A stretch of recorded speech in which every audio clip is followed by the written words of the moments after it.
자, 이번 시간은 이제 건축법 체계도 중에서 일단 체계 딱 잡고 구체적인 건 이제 할게요. 자, 일단은 건축법에서 제일 많이 나오는 거는 용어 정의가 먼저 나오는데, 그 중에 건축법 공부하면서 건축물은 알고 가야 될 거 아니에요? 그죠? 그래서 일단 건축물이란 일단 지붕하고 반드시 지붕이 있으면서 기둥을 갖고 있거나 지붕하고 이제 벽이 있는 거예요, 이렇게. 그럼 이제 요거를 둘 중에 하나만 갖추면 되는 거지, 반드시 세 개가 같이 있어야 될 필요는 없고, 지붕과 기둥 또는 지붕과 벽이 있으면 건축물이라 하는데, 토지에 정착돼야지 살짝 밀었는데 움직이면 안 되죠. 그죠? 자동차는 안 돼, 그래서. 그럼 얘는 건축물인데, 이 건축물을 가지고 하는 행위가 세 가지가 있는데, 첫 번째가 빈 땅에다가 건물 짓거나 갖고 있는 거를 뭐 증축하거나 개축하는 건축행위가 하나 있고, 두 번째가 뜯어 고치는 행위가 있어요. 주요 구조물을 뜯어 고치는 거를 대수선이라고 하고, 세 번째 용도를 바꾸는 걸 용도 변경이라고 합니다. 자, 일단 이 행위를 하는 데 있어서 어떠한 절차가 있고 체계가 있겠죠. 막무가내로 하진 않을 거니까. 그래서 그런 절차에 관련된 체계가 이렇게 된다. 제일 먼저 건축물을 건축하려는 사람이 갑이다. 이 사람을 건축주라고 하고, 자, 건축 체계도입니다. 네. 대수원하고 용도 변경은 그 안에 세부적으로 들어가는 거기 때문에, 그러면 건축주가 제일 먼저 해야 될 일은 뭐를 매입해야 되냐면 토지 매입해야 돼요. 대지 매입해야 돼요. 대지의 소유권을 확보해야 됩니다. 소유권을 확보를 하게 되면 요게 도로에 붙어 있어야 돼요. 그래서 건축법 44조 1항에 대지와 도로와의 관계. 그래서 너비 4m 이상 도로에 2m 이상 접해야 허가해 줍니다. 단 예외가 완화되는 경우, 강화되는 경우가 있는데, 일단은 얘가 꿈속에 상상을 해야 돼요. 나는 뭘 줘야지. 머릿속에 나는 다가구 주택을, 다세대 주택을 지어서 분양을 한다거나 또는 임대를 해서 월세를 받고 싶다. 내 목적은 요 건물을 접어보는 거예요. 그럼 내가 설계를 못하니까 누구 찾아가야 돼, 이거? 그죠? 설계자 찾아가야지. 설계자 찾아가서 설계자랑 뭐 해야 돼요? 계약해야 돼요. 그 다음에 설계했으니까 이 설계 도면대로 이게 가는지 안 가는지 뭐예요? 내가 설계를 해봤자 내가 공사를 못하니까 시공할 사람을 하나 뽑아야 돼요. 그럼 시공자랑 계약합니다. 근데 솔직히 이제 내가 아무것도 모르니까 시공자가 공사를 함부로 할 수도 있을 수 있잖아요. 그러면 그런 사람 많지 않겠지만, 그러면 제대로 하는지 감리할 사람도 있어야겠다. 그래서 감리자랑 이렇게 해서 계약이라는 거 합니다. 계약을 했으니까 이 설계자로부터 설계 도면을 받았겠죠? 이 도면을 가지고서, 자, 이 설계 도면을 갖고 저는 건물 질 겁니다 해서, 빈 땅에 건물 지면 뭐예요? 건축은 신축이 되는 거고, 기존에 있던 거에서 건물을 늘려요. 건축 면적, 연면적, 높이, 층수 늘리면 증축. 기존에 있던 걸 뜯어서 다시 전부 철거하고 새로 개축할 수도 있고, 멸실이 돼서 전부를 다시 또 질 수도 있고, 이전할 수도 있어. 그걸 하려면 당연히 뭐부터 받아야 되는 거야? 허가 받아야지. 허가 받고, 이게 경미한 경우에는 뭘 해도 돼? 신고. 그리고 마지막에 공용 건축물의 경우에는 협의하면 됩니다. 협의. 그럼 이제 허가 대상 건축물이 원칙인데, 원래 허가 받아야 되는데, 다음에 8개, 9개라고 볼게요. 9개 해당이 되면 얘는 신고하면 허가 받은 것으로 간주한다고요. 이 공용 건축물의 경우에는, 공용 건축물은 국가가 짓는데, 공공에서 짓는데 시군구한테 무슨 허가를 받냐? 그러면 허가 받을 필요가 없다 해서, 이 공용 건축물의 경우는 협의가 되면 허가를 받았거나 신고한 것으로 보겠다, 이렇게 된 거예요. 요 허가를 허가권자한테 받았으니까 이 사람은 이제 착공 들어가야지. 착공 신고하고, 착공 전까지만 신고하면 돼. 신고하고 그 다음에 이제 시공 들어가야죠. 시공할 때 허가 대상 건축물은요, 감리자가 있는데 신고 대상은 감리자가 없어. 감리자가 항상 있는 게 아니라는 거죠. 감리자가 있으면 감리자가 감리하겠죠. 없는 경우도 있습니까? 예, 신고 대상은 없어요. 공사가 시공이 다 되고 끝나면 저 이제 쓸게요 라고 물어보는 걸 사용 승인이라고 합니다. 사용 승인을 이런 걸 받아야 되지, 요때 검사하고 7일 안에 검사하고 합격하면 교부해 줍니다.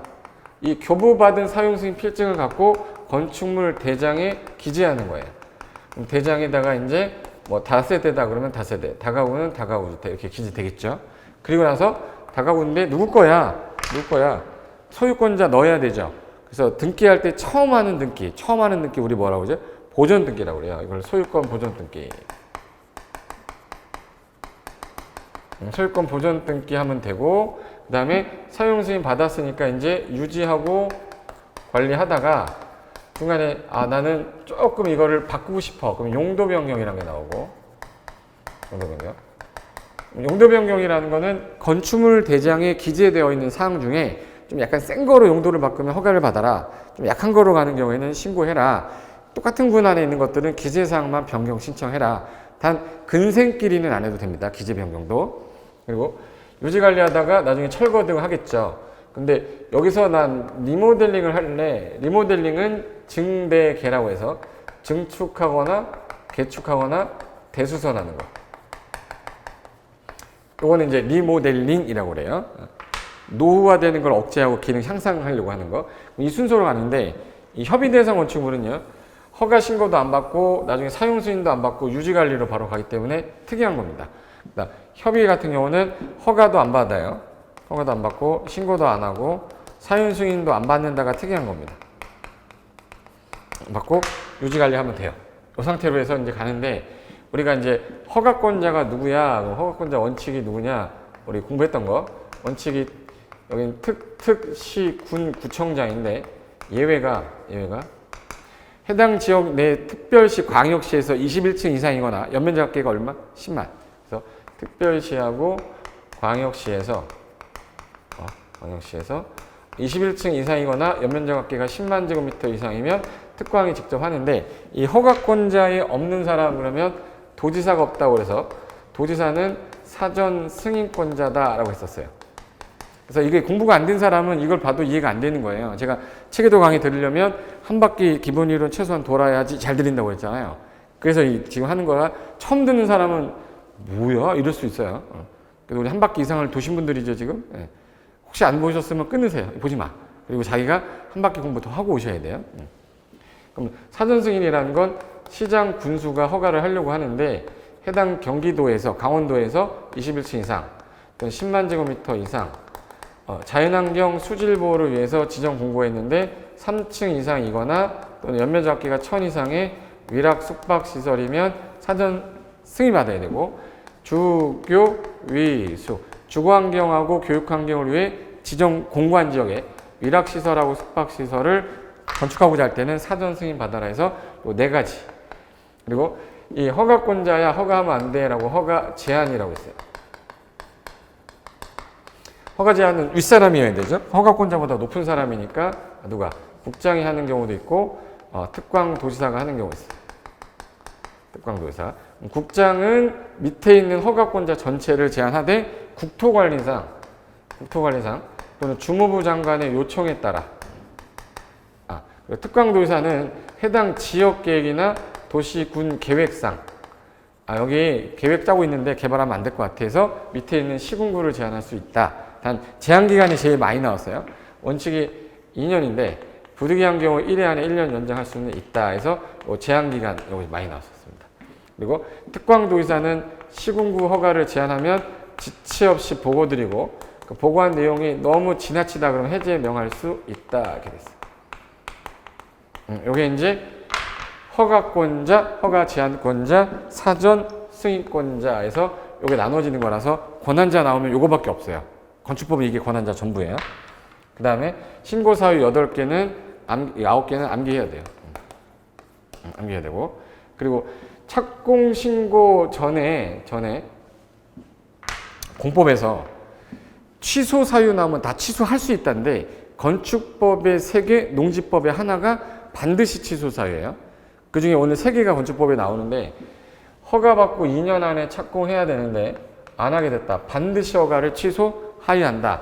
공장의 경우는 3년으로 돼 있고 부득이하면 1년 연장할 수 있습니다. 이건 반드시 취소 사유고 착공해서 시공하고 있었는데 완료가 불가능할 것 같아요. 반드시 허가 취소하는 거야. 그리고 착공 신고 전에 공매나 경매로 소유권이 넘어갔어요. 공공매로. 근데 6개월이 지나면 반드시 취소해야 한다 해서 이거 신설된 거고, 또 세 가지는 꼭 기억해 두시고, 허가는 2년 내 착공인데 신고는 1년 안에 착공해야 되는데 안 하면 신고의 효력은 상실한다 이렇게 됐어요. 그리고 부득이하면 1년 연장할 수 있고. 그리고 하나 더. 허가를 받고 나서 변경이 생겼다. 신고를 하고 나서 변경이 생겼다. 그러면 다시 신고해야 돼요. 근데 그게 경미한 변경일 때는 일괄에서 사용 승인 받을 때 이런 경우가 있었어요 라고 일괄 신고하면 된다. 그게 1m 이내의 변경, 10% 이내의 변경, 바다면적 50제곱미터 이하의 변경, 대수선 요 네 가지만 일괄해서 한꺼번에 신고해라 이렇게 됐고, 그리고 내가 착공 신고할 때 연면적이 1000제곱미터 이상의 건축물을 짓겠다 그러면 안전관리 예치금이라는 거 예치해야 돼요. 안전관리 예치금. 그래서 예를 들어서 전체 공사의 1%를 안전관리 예치금에서 공사를 진행한다고 해놓고 장기간 방치하거나 또는 중단했을 때 그거를 방지하기 위해서 사전에 야 안전관리 예치금 예치해라 해서 그거 예치했다가 얘를 중단하면 야 거기 미관 너무 좀 지저분하니까 미관 개선해 명령을 발할 수 있어요. 그럼 내가 해야 되는데 안 하면 이 예치금 갖다 쓰겠다. 근데 만약에 방치 안 했으면 나중에 돌려주면 되는 거니까. 그럼 당연히 현금으로 예치하고 돌려줄 때 이자 붙여서 보내주는데 보증서로 예치했을 때는 이자가 없겠죠. 그리고 요거 1%가 예치금 기준입니다. 연면적 얼마 이상? 1,000. 몇 퍼센트? 총공사비 1%를 현금으로 예치하는 거를 안전관리 예치금이라고 하고, 그럼 설계를 하기 전에 이 사람이 이 땅에 허가 신청을 했더니 허가가 안 난대요. 그럼 이거 괜히 산 거잖아요. 그럼 만약에 이 건축주가 이 땅에 건축물이 되는지 궁금하면 사전 결정 신청이라는 제도 있어요. 사전에 결정을 신청하는 제도다 해서 사전 결정을 누구한테? 허가권자한테 신청을 하면 사전 결정권자가 됩니까 안 됩니까 물어보고 판단해요. 될 것 같다. 다른 행정기관장과 협의하니까 된 것 같아. 얘한테 통지서 보내면 이 사람은 이제 2년 안에 허가 신청해야 돼. 허가 신청하고 사전 결정을 받으면 산농개하에서 산지 전용 허가, 농지 전용 허가, 개발행 허가, 하천 전용 허가는 의지하는데 2년 안에 허가 신청을 안 하면 사전 결정의 효력은 상실한다. 이렇게 됐어요. 그래서 지금까지 한 거는 건축 관련된 절차인데 어디 살 붙여가는 건데, 여기 보시면은 제가 아까 건축이라고 하면 건축물 그러면 지붕과 기둥 또는 벽이 있는 것과 여기 요거에 딸려 있는 대문 담장도 포함을 하되 지하나 고가에 설치하는 사무소, 공연장, 전부 지하고 지않고 요거 단어 기억하셔야 돼요. 사무소, 공연장, 전부 지하고 지않고 얘네까지도 건축물로 봅니다. 그럼 요거를 갖고 건축을 하기 위해서는 무슨 절차를 밟아야 되냐 해서 그 절차도에 보시면 자 계약이라는 걸 건축주가 아까 3명하고 계약을 했죠. 그 다음에 계약이 되면 설계 도면을 갖고 허가 신청을 하면 돼. 허가 신청을. 그리고 경미한 경우에 뭐 하면 돼? 신고. 이게 공용건축물이면 뭐 한댔죠? 협의. 그리고 나서 2년 안에 착공하고 신고는 1년 안에 착공하고 그 다음에 착공 신고했으니까 이제 시공해야죠. 시공할 때는 감리자가 있는 경우도 있고 없는 경우도 있어요. 사용 승인 신청하면 7일 안에 검사하고 합격하면 교부하겠다. 그리고 감리자가 없는 경우에는 그냥 검사하고 교부하는 거예요. 그 다음에 사용 유지하고 사용 유지하다가 오래되면 이제 철거 멸실 신고를 하는데 이게 건축물 관리법으로 갔기 때문에 시험 범위는 아니고 여기서 용도 변경하려면 위로 가야 되는 거고요. 여기까지 됐죠? 거기서 제가 아까 전에 말씀드릴 때 자, 이 건축하려는 건축주가 계약을 할 때 설계를 빼서 허가 신청했는데 허가권자가 누구냐? 그럼 바로 위로 가보세요. 자, 맨 위에 가시면 자, 여기 신고 대상 공작물이라고 하나 있고 여기 허가 대상 허가권자 있고 여기 도지사 있죠. 자, 아까 허가권자 원칙이 특특시군구 예외 특광 여기 밑에 쓱한이 없어서 위에다 잠깐 올려놓은 거예요. 그리고 특별시 광역시에서 21층 이상의 건축물 짓거나 연면적이 10만 제곱미터 이상의 공장 이거 조심할 거 이상일 때는 사용 승인 받는 특광의 허가를 받되 공장, 창고, 지방건축위원회 심의 거친 거는 제외 형편이었어요. 현관편. 공장하고 창고는 연면적이 10만 이상이 돼도 구청장이 허가권자예요. 요거 조심하시고 그리고 여기 허가권자에 없는 사람이 누굽니까? 그러면 도지사 없다. 도지사는 무슨 권자예요? 그럼 무슨 권자? 사전 승인권자. 그럼 절대 허가권자 아닙니다. 근데 사유가 네 가지인데 21층 이상이거나 연면적합계가 10만 이상이거나 또는 그 자연환경 수질보를 위해 도지사가 공고한 지역에 1000층 이상의 연면적 1000 이상의 위락 숙박 011인데 주교 위숙 맨날 했던 거죠. 주관경 교육환경을 위해 지정 공고한 지역에 위락 숙박설은 사전 승인을 받아라. 기본소를 왜 열심히 했는지 이제 느껴질 거야. 아, 내가 그래도 들었던 것들이 저렇게 들어가 있구나. 생판 기본소 한 번도 안 본 사람은 이거 듣고 좌절합니다. 더럽지, 공부가 안 됐기 때문에. 그리고 여기서 조심할 거. 도지사는 허가권자가 아닌데 허가권자의 허가를 제한하는 걸 허가 제한이라고 그래서 그 밑으로 가시면 여기 허가 제한해가지고 화살표가 이렇게 해서 밑으로 갈 거예요. 지금 권한자 했던 거. 이거 못 찾을까봐. 자, 그래서 허가 제한이라고 나오죠? 네, 허가 제한. 국장은 국토관리상, 특광도지사는 그 지역계획이나 도시군 계획상 허가하지 마세요라고 묶어버리면 알려줘야 될 거 아니에요? 그래서 제한기간은 2년이 원칙인데 1회 안에 1년 연장할 수는 있다. 착공 제한도 똑같고. 근데 우리 개발행 허가 제한은 3년 계획 짜고 있는 건 추가로 2년 연장할 수 있다까지는 기억하셔야 돼요. 비교했을 때 되니까. 그리고 특광도지사는 허가 제한하면 지체 없이 국장에게 보고하고 그 제한이 너무 과도하다 해제 명할 수 있다. 그리고 허가 제한이 되게 되면은 사유가 없어지면 반드시 해제해야 된다. 뭐 이렇게 보시면 돼. 그 다음에 자, 여기 맨 위에 가면 신고 대상 공작물인데 자, 원래는 우리가 건축물만 건축법에서 규제하는 건데 얘네들에 해당이 되면은 뭐 해라? 신고해라 해서 요번에 개정이 된 게 장식탑하고 기념탑하고 첨탑이 개정 전에 작년에는요 이게 6m였었어요. 6m였던 게 지금 현재 얼마로 바뀌었네? 4m. 그래서 여기다가 형광펜을 해두시고 요 놈은 시험에 또 낼 수도 있으니까. 그래서 우리 일정 규모를 초과하는 공작물은 현재 공작물은 건축법 적용 대상이 아니지만 신고는 해야 된다 해서 옹벽담장 옹담이라고 그랬어요. 몇 미터 넘을 때? 2m. 그럼 여기는 대부분이 다 뭐로 되어 있냐면 다 넘는인데 하나만 이하니까 여기 형광펜이 나야죠. 하나만 이하. 그래서 다 넘는인데 하나만 뭐예요? 이하. 다 넘는인데 하나 보세요. 그래서 머릿속에 그럼 일정 규모를 넘으면 초과하면 전부 다 뭘 하는 거야? 신고하는 건데 일정 규모 이하인 거는 주차장. 철골 조리식 주차장은 8m 이하일 때만 신고해라. 그리고 얘 제외하고는 다 일정 규모 넘는 거니까 숫자만 외우면 되겠다. 이렇게 해야 돼요. 옹담 2. 광고판은 광고 왜 하는 거야? 물건 사라고. 그래서 광고 나오면 사라고. 4m죠. 근데 이제는 탑사라고 그래야 돼요. 요 탑. 요게 그 장식탑, 기념탑, 첨탑은 요거는 6m였는데 4m 넘을 때 신고하라로 바뀌었어요. 그리고 태양에너지 발전 설비는 태양의 오이해라고 그랬어요. 태양의 어예 5m를 넘는 태양 발전 설비. 그리고 뾰족한 건 6m라고 그랬는데 여기 굴뚝 골뼈장의 철탑 같은 거, 운동시설 철탑 있죠. 요 철탑은 요거 여기 있어. 탑하고 안 갔어요. 그래서 여기 굴뚝하고 운동용의 탑은 몇 미터다? 6m예요. 그리고 고가수조, 고주팔인데 고가수조나 주차장은 8m가 기준인데 고가수조는 8m 넘을 때. 그리고 지하 대피원은 30제곱미터를 넘으면 바닥면적 30제곱미터를 넘으면 신고하세요.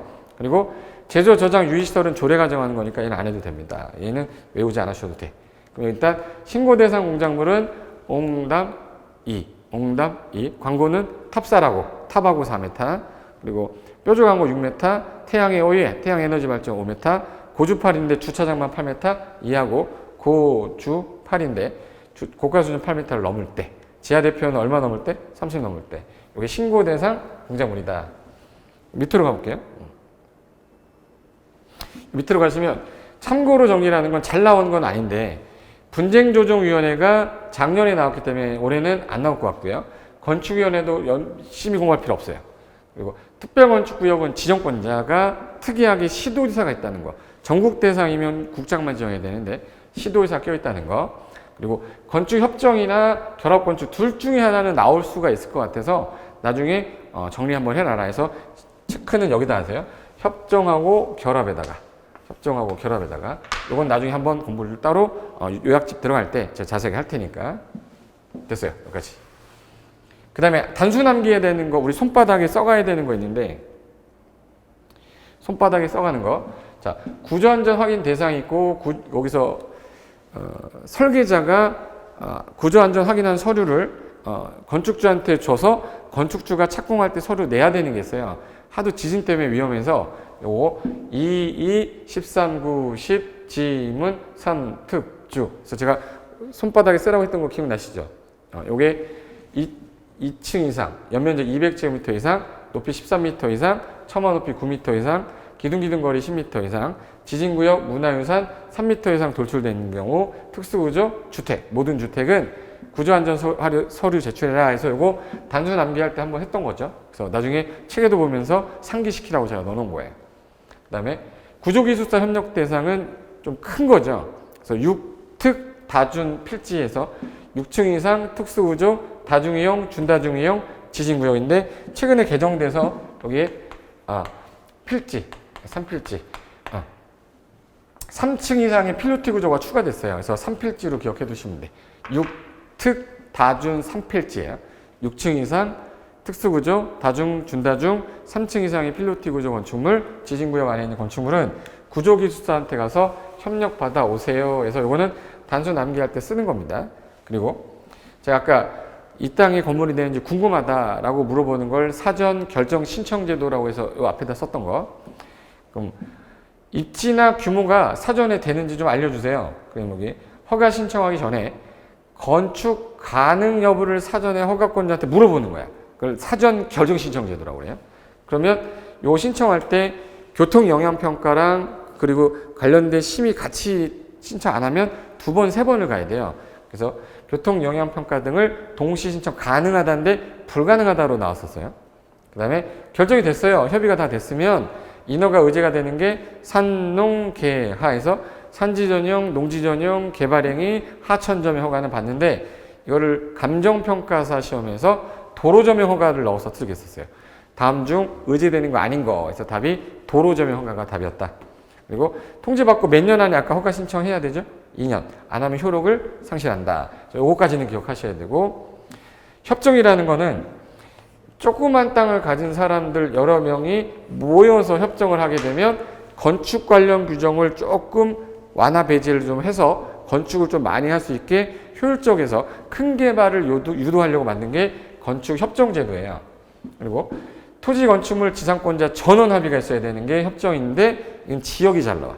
지주 존재라고 해서 전국이 다 되는 게 아니라 땅 주인은 어디든 존재한다 해서 지주 존재라고 그래요. 지구 단위가 있고요. 주거환경 개선 사업구역, 재정비 촉진지구, 존치지역. 조례가 정하는 건 안 낼 거니까. 그럼 여기서는 맞벽으로 건축하면 공동으로 허가 신청을 하기 때문에 인허가 비용도 절반으로 줄겠죠.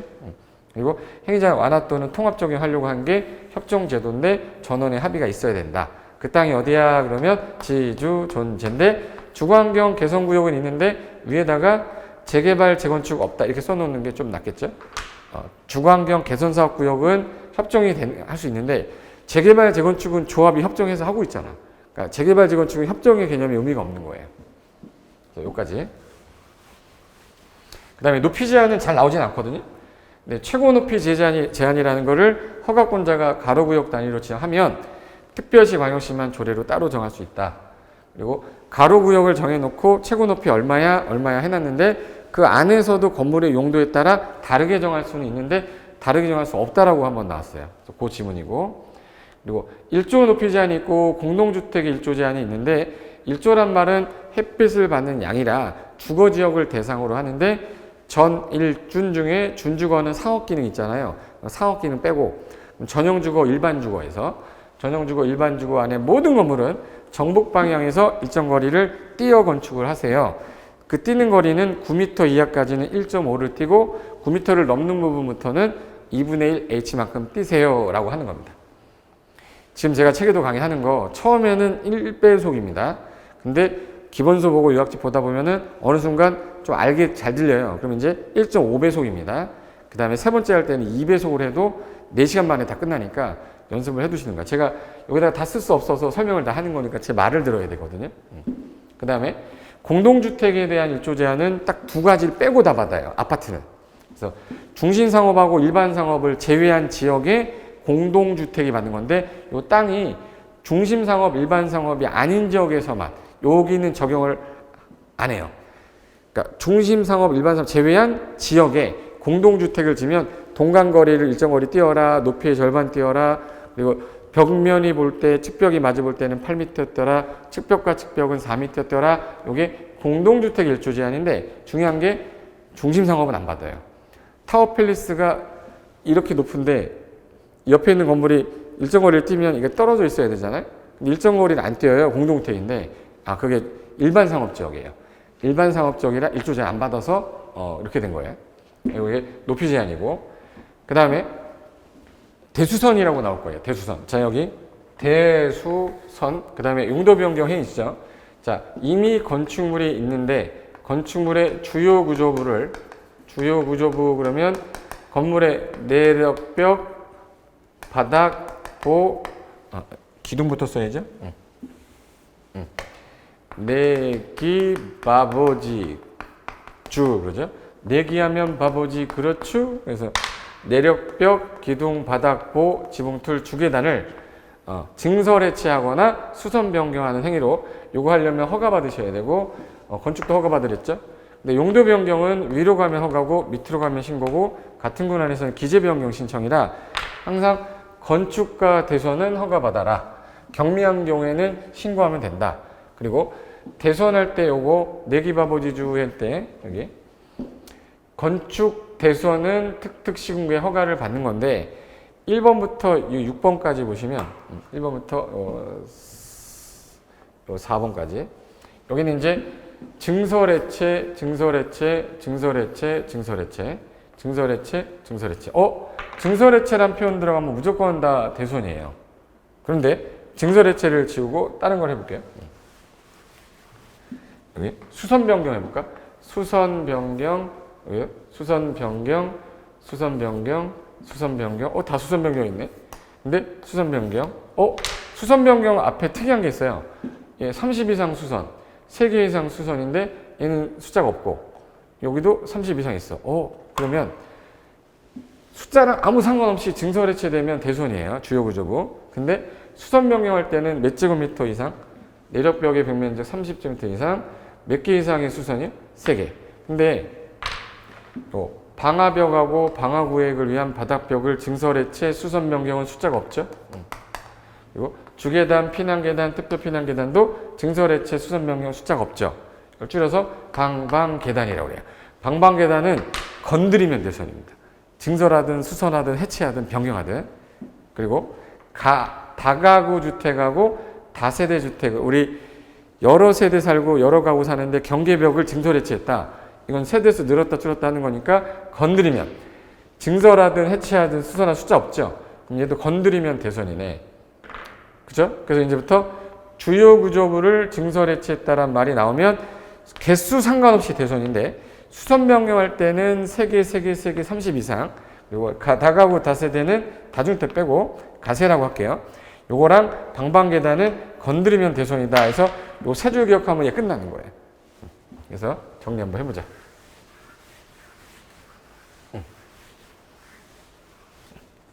자, 그래서 내기바보지 주요 구조부를 증설 해체했다 그러면 무조건 대수선, 수선 변경할 때는 3개 이상을 변경할 때인데 방방계단은 건드리면 대수선, 가세, 내력 경계벽 건드리면 대수선, 외벽의 마감재로 증설해체도 요 내력벽과 똑같이 증설해체하거나 30 이상 수선 변경하면 대손이다. 그래서 요 키만 정확하게 기억해 두시면 되는데 제가 지금 책에 얘기하는 거니까 이걸 자세하게 안 할 거예요. 자세하게 하는 건 요약집에서 할 거니까 여러분 저랑 개념 빨리 잡아놓고 그 다음에 오른쪽 가면 용도 변경이 있어요. 자, 용도 변경은 우리 기억나는지 단어 하나 할게요.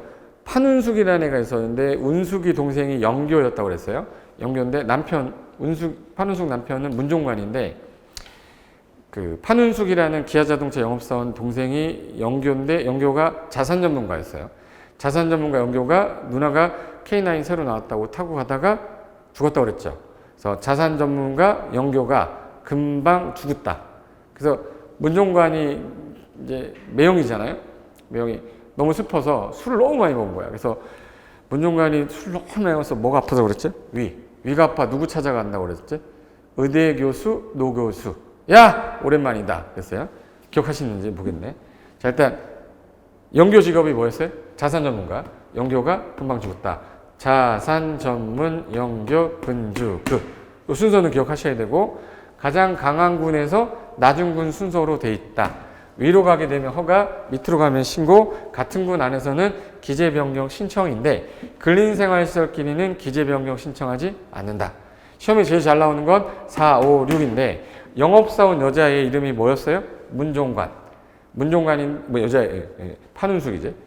판운숙인데 남편 이름이 뭐였죠? 문종관. 뭐가 아파서? 위가 아파서. 누구 찾아가요? 의대 교수, 노 교수. 야, 오랜만이다 해서 요거 위로 가면 허가, 밑으로 가면 신고인데 얘네를 갖고 많이 했었어요.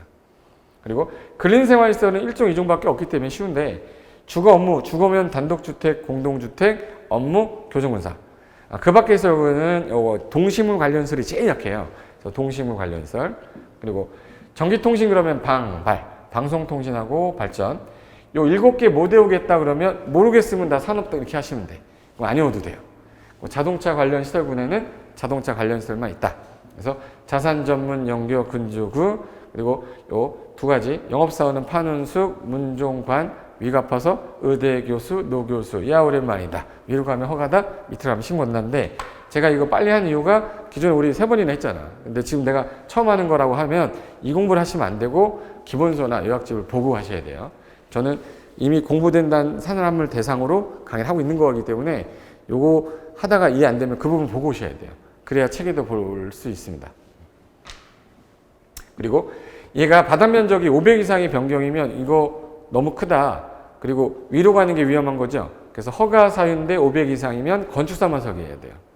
근데 허가든 신고든 100 이상이면 이거는 이제 사용 승인 받으면 됩니다. 됐어요? 그 다음에 밑으로 내려가면 공개공지라는 게 있는데 이 공개공지 같은 경우는 사람들이 많이 모이는 지역에 큰 건물 지면 쉴 공간이 없으니 이 다중이용 건축물 앞에다가 공지 제공하시면 위로 가는 거 옆으로 가는 거 완화해 드릴게요. 옆으로 가는 거 건폐율, 위로 가는 거 용적률 높인데 이 옆으로 완화해 줬더니 공지가 없어지니까 의미가 없더라. 그래서 건폐율을 빼고 용적률 높이만 1.2배 완화해 줬다. 이게 끝이에요. 그럼 사람이 많이 모이는 지역은 어디야? 일준, 상준도. 일준이 상준이 도 닦는데. 그래서 일반 주거, 준주거, 상업, 중공업, 도시화 가능성 큰 지역. 일준, 상준, 도에서 일반 주거, 준주거, 상업, 중공업, 도시화 가능성 큰 지역에서 만약에 공지를 제공했어. 그러면 휴식시설을 전체 대지 면적의 10% 범위 내에서 정해서 제공하면 위로 가는 거 용적률 높이를 몇 배까지 1.2배 완화해 주겠다. 그리고 단순 암기하는 것 중에 승강기 있죠. 승강기가 있고 비상용 승강기가 있는데 승강기는 무조건 6층 이상이면서 연면적 2000 이상이면 의무적으로 설치하는 거고요. 해당되지 않으면 설치해도 되고 안 해도 된다. 요게 의무다. 그래서 6층 이상이면서 2000. 비상용 승강기는 소방차 사다리가 31m까지밖에 못 가니까 31m를 넘는 건물일 때 비상용 달아라. 그래서 31m를 초과하는 건물일 때 이 정도는 알고 있어야지. 그 다음에 여기 이행강제금이라는 게 건축법하고 농지법 중에서 원조는 건축법이에요. 위반 건축물에 대해서 조치명령 하는데 허가권자가 야 조치했는데 이행 안 하잖아. 시가표준액의 50% 때리는 게 있고 그게 건폐율, 용적률 초과, 무허가 무신고는 50% 때려요. 근데 그거 아니면 나머지는 10%를 때리겠다. 단 건축법은 2회 이내에서 1회가 예를 들어서 조례에서 어떤 지역은 1년에 2회, 어떤 지역은 1회가 나와요. 그러니까 여기서는 2회씩이라고 하면 안 되고 2회 이내에서 조례가 정하겠다. 1년에. 그리고 만약에 주거용 건축물인데 60제곱미터 이하면 너무 작다. 야, 낼 금액을 2분의 1로 감액해 주겠다. 그리고 가중이라는 게 100% 가중하는 경우는 영리 목적으로 한다거나 상습 위반을 하게 되면 최대 100분의 100, 100%까지 가중할 수 있습니다. 까지가 신설된 거였어요. 그 다음에 여기 농지법은 건축법을 베끼면서 농지를 소유한 자가 이용하지 않으면 1년 안에 처분해야 되고요. 안 하면 6개월 안에 처분하라고 명령을 때리는데 그때까지 안 하면 이행강제금 부과합니다. 요거 베끼면서 1년에 1회로 줄였고요. 토지가액의 20%를 때리되 처분 명령을 했는데도 불구하고 안 했을 때 시군구가 때립니다. 그러면 이행강제금이 겁이 나서 무섭다 그러면 땅 사달라고 해라. 매수청구는 한국농어촌공사한테 하는데 요게 잘 나오니까 요게 현관편입니다. 됐고, 용어 정리 중에 제일 많이 나온 거 주요 구조부, 지하층, 초고층, 준초고층 구분하는 거. 그래서 주요 구조부 뭐예요? 내기하면 바보지, 그렇죠? 그래서 내기 바보지주는 기억하고 계시되 차익기둥, 최하층 바닥, 작은 번은 제외한다가 주로 답으로 나올 거다 이렇게 하시면 되고, 거실 그러면 거주뿐만 아니라 직무, 작업, 집회, 오락 등의 목적으로 사용하는데 장기간 거주하기 때문에 규제를 좀 강화하겠다. 거실. 지하층 그러면 전체 층의 절반 이상이 땅에 묻혀야 돼요. 그래서 바닥에서 지표면까지의 평균 높이가 층 높이의 2분의 1 이상. 여기서 중요한 단어 뭐예요? 그러면 동그라미 어디다 하냐면 무슨 높이? 평균 높이가 얼마 이상? 2분의 1. 그러면 지하층이 되면 층수의 사립을 안 하지만 연면적에는 들어가요. 단 용적률 규제할 때는 뭐 한다? 제외한다. 그리고 우리 고층 건축물 그러면 고3 그랬죠? 고3. 우리 건축법은 층의 구분이 안 되면 4m를 1층으로 보는데 주택법은 3m 1층으로 봐요. 그럼 여기서는 4m니까 30층이면 3, 4, 12, 120m. 그래서 30층 이상이거나 110m 이상. 그리고 초고층 그러면 높다. 50층. 50층 이상이거나 4m니까 5, 4, 20, 200m 이상. 둘 중에 하나 해당되면 초고층 건축물로 보는데 얘는 30개 층마다 한 개소 이상의 피난 안전구역 만들어야 됩니다. 이거 다 시험에 나왔던 거예요. 준초고층은 고층 건물이고 초고층인데 그 사이에 있는 거를 준초고층이라고 해서 고층 건물인데 초고층이 아닌 거. 그걸 뭐라고 그런다? 준초고층이라고 그래요. 그리고 다중이용 건축물은요. 그냥 16층 이상이면 무조건 다중이용이야. 근데 16층 이상이 아니면 바닥 면적이 5천 이상인데 바글바글한 거 문종 파는 숙종이라고 그래요. 문종 파는 숙종 종합 의료시설까지. 그래서 여기 요거 해당되면 5천 이상일 때만 그때는 다중이용 건축물이라 하는데 우리 시험에서는 요게 나왔고 요건 아직 안 나왔어요. 여기까지가 건축법상 주요 용어정의입니다. 그 다음에 밑에 마지막. 자, 여기 연면적이란 말 써 있는데 연면적은 하나의 건축물의 바닥 면적을 다 더한 거죠. 단 용적률 계산할 때 제외되는 거 네 가지는 반드시 외워두셔야 돼. 단독 문제로도 나오는데 지하층은 당연히 용적률 계산할 때 빼고 지상의 주차장 빼고 아까 초고층이나 준초고층의 피난 안전구역 있죠. 많이 하시라고 포함하지 않고 경사지붕 아래 대피 공간도 많이 하라고 포함하지 않겠다 해서 대피주지라고 그래요. 뭐라고 불러? 대피주지. 경사지붕 아래 대피공간, 피난안전구역, 주차장, 지하층은 용적률 계산 시 포함하지 않는다. 이거는 꼭 기억해 두셔야 돼요. 그 다음에 헬리포트는 뭐야? 이게 그 11층 이상의 건물인데 그 면적의 합계가 1만 제곱미터 이상이면 헬리포트라는 거를 설치하셔야 됩니다. 그래서 몇 층 이상이라고 그랬죠? 11층 이상층의 바닥 면적 합계가 얼마? 1만 이상이면 의무적으로 설치해야 된다. 그리고 특별건축구역은요, 이제 특별히 건축을 하세요. 예정하는 개발 예정지가 대상인데 그럼 지정이 되면 규제를 대폭 완화해 주려고 하는 거야. 또는 배제하거나 통합 적용하려는 건데 통합 적용할 때는 미술 장식, 부설 주차장, 공원 같은 경우는 조금 통합 적용해 주겠다 한꺼번에. 시험에 나온 건 주로 이거예요. 보전 대상지는 지정이 안 되기 때문에 계좌접보라고 써놓으세요. 계좌접보. 개발 제한 구역, 자연 공원, 접도 구역, 보전 산지는 지정할 수 없다. 해서 다음 중 지정 대상이 아닌 거 골라라 그러면 특별건축구역은 요거 못해요. 답입니다. 그리고 도시공관리기에 포함하여 지정이 되면 국장시도가 심의 거쳐 지정하겠다. 이건 큰 의미 없고요. 그럼 여기까지는 좀 알고 계시고 바로 옆에 공법에서 숫자 중에 제일 많이 나오는 거 뭐예요? 그러면 요 놈이 제일 많이 나왔어요. 그래서 최소 대지 분할 면적이라고 그래서 건물이 있는데 그 땅을 분할할 때 이거보다 작게 분할하지 마세요. 해서 주미 60, 쌍공 150, 녹이 100. 주미 주거 미지정지역 60, 쌍공 150, 녹이 100 해서 요거는 숫자 연결하거나 뭐 순서를 큰 순서에서 작은 순서로 나열해라 되게 많이 나왔었어요. 그래서 주미 60, 상공 150, 녹 200 해서 요거 하나 기억해 두시면 되고, 그 다음에 여기 신고 사유 하나 남았는데 이 신고 사유는 지금 안 외우셔도 돼요. 신고 사유 중에서 시험에 제일 잘 나오는 것만 제가 체크할게요. 2번하고 3번하고 그 다음에 7번이 제일 잘 나와요. 2, 3, 7만 체크하시면 되고, 요거 신고 사유 외우는 거는 제가 요약집 들어갈 때 심화할 때 외우고 문제풀이 할 때 또 외울 건데 지금 이거 해봤자 외울 수가 없을 거예요. 예. 외워도 내일 모레 까먹어. 근데 외우는 방법만 제가 가르쳐 드릴 테니까 요거 한 요약할 때쯤에 한번 저랑 수업하면서 수업 시간에 10분 안에 외울 수 있어요. 그렇게 해서 외워드리게 할 테니까 요 정도까지만 하면 부동산 공법의 건축법의 전체적인 개념을 일단 잡혔어요. 그러면 나중에 주택법을 하고 난 다음에 건축법하고 주택법의 차이점에 대한 비교만 하면 어느 정도 대략적으로 잡힐 거니까 그거까지만 이어서 하겠습니다. 자, 이번 시간은 건축법 관련된 내용 끝난 거고요. 다음 시간에는 우리 건축법하고 주택법 비교한 다음에 그 다음에 이제 주택법하고 농지법 하면 이제 전체적인 개념 잡는 건 다 끝납니다. 아셨죠? 자, 오늘 여기까지 하고요. 다음 시간에 뵙겠습니다. 자, 수고하셨습니다.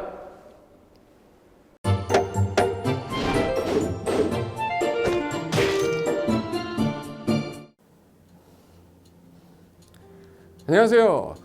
부동산 공법을 강의하는 고상철입니다. 자, 제가 이번 시간에 말씀드릴 건 뭐냐면 공인중개사를 여러분이 공부하시다 보면은 여러 가지 자료들, 뭐 OX 문제라든지 어떤 요약된 집약된 자료, 뭐 PPT 자료 이런 것들이 많은데 그 일일이 출력하다 보면 여러분들이 보관하고 하는데 불편함이 있어서 그런 것들을 좀 약간 또 해소도 하기 위해서 또 다른 사람들하고 커뮤니티도 뭐 할 수 있기 때문에 저희는 네이버 밴드라는 어플을 좀 활용할 건데요.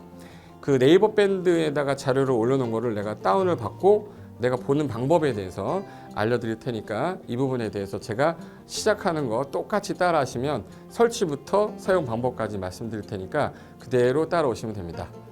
자, 1단계 네이버 밴드 어플을 다운받습니다. 자, 그럼 네이버 밴드 다운을 어떻게 받냐? 자, 플레이스토어 우리 안드로이드 버전으로 갈게요. 그래서 플레이스토어를 누르시면 화면이 바뀌면서 지금은 이제 컴퓨터 화면을 제가 이제 좀 크게 보이게끔 해놓은 거라서 여러분 핸드폰에는 아마 맨 위에 여기 검색창이라는 게 있을 건데 여기다가 제목을 넣는 거예요. 제목을 뭐라고 쓰냐면 네이버 밴드 아니면 밴드 이렇게 쳐도 돼요. 밴드 치면 제일 상단에 나오죠. 그래서 이제 네이버 요 밴드가 요 초록 색깔 바탕에 B자예요. 밴드. 그래서 이제 여러분은 설치 누르시면 됩니다. 자, 2단계 그럼 네이버 밴드를 일단 들어가셔야 돼요. 들어가서 검색하기 전에 밴드 어플을 누르면 위측 상단에 이 돋보기 모양이 있을 거예요. 이 돋보기 모양을 누르기 전에 우리가 이제 검색을 해야 되잖아요. 누르시면 검색 컨트롤 가요. 여기다가 우리 공수모라고 치면 돼요. 공수모 치고 엔터 치면 이제 그동안 이제 우리 공수모 관련된 게 나올 건데 제일 상단에 있을 겁니다.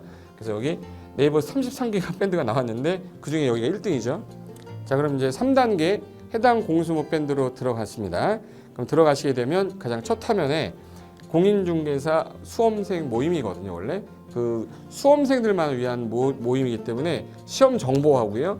어떤 자료들이 있어요. 뭐 OX 문제, 뭐 오지선다 문제, 그리고 이제 요약된 자료들 그런 거 공부할 수 있는 활용하는 어떤 밴드고요. 이 강의와 관련된 어떤 특강이 있다거나 할 때 공지사항 같은 거 그리고 지속적으로 교수님들께서 자료를 올려드릴 거기 때문에 요 관련된 자료 관련된 거 어떤 거 있는지 잠깐만 한번 보겠습니다.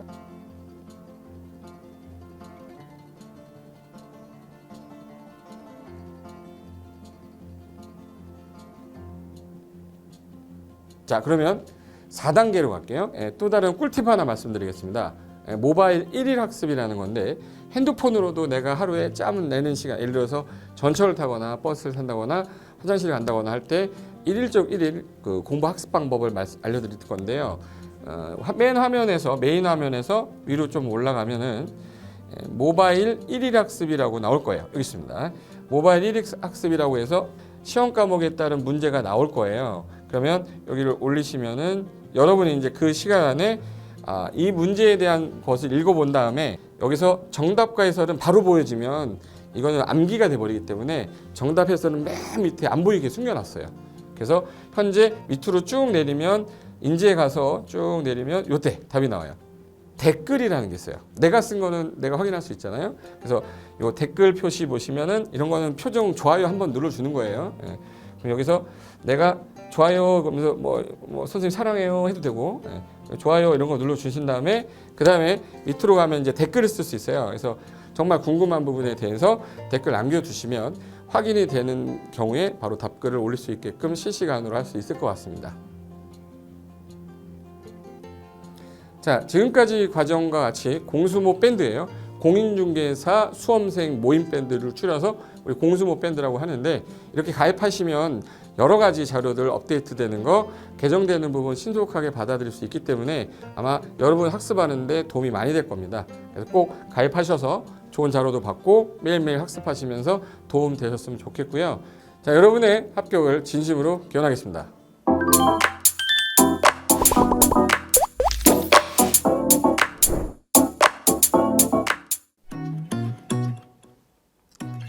자, 안녕하십니까. 자, 이번에는 부동산 실무 일반인들이 어떤 도움을 받기 위한 관련된 밴드에 대해서 소개를 시켜드릴 건데요. 일단은 검색창에다가 365 부스라고 치시면 돼요. 365 부스인데 365일 부동산 스터디라는 밴드예요. 네이버 밴드인데 요 365 부동산 스터디라는 밴드 일단 이거 클릭하시면 현재는 이제 4만 명 정도 되는 밴드인데요. 우리가 일반인들이 어떤 부동산 정보를 습득하는 데 있어서 이 정보를 얻기가 되게 쉽지가 않습니다.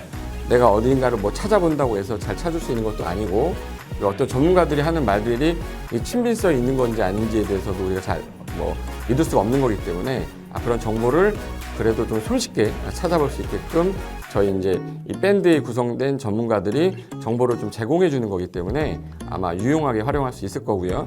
내가 부동산 중에 토지를 좀 알고 싶다 또는 상가를 좀 알고 싶다 또는 나는 내 집 마련을 위해서 청약이 좀 궁금하다. 근데 그게 솔직히 어디 가서 물어보거나 어떤 정보를 찾기 쉽지 않아서 그것 때문에 만들어진 밴드라고 보시면 돼요. 그래서 365일 내내 부동산을 공부한다는 취지로 밴드에 들어오셔서 질의응답도 하시고 궁금한 사항에 대해서 예를 들어 문의를 하시면 저희가 관련된 정보를 또 제공해주는 그런 밴드라고 보시면 되겠습니다. 어떤 밴드냐면 한번 보시면은 지금 현재는 공지사항이 제일 먼저 나올 건데요. 이 공지사항은 기존에 있던 오프라인이 어떤 강좌가 있으면 그 강좌에 관련된 거 세미나라든지 그래서 평소에 이제 우리가 이제 접하지 못했던 강의들 있죠. 이렇게 진행이 된다라는 거 공지를 좀 하는 그런 내용들이고요.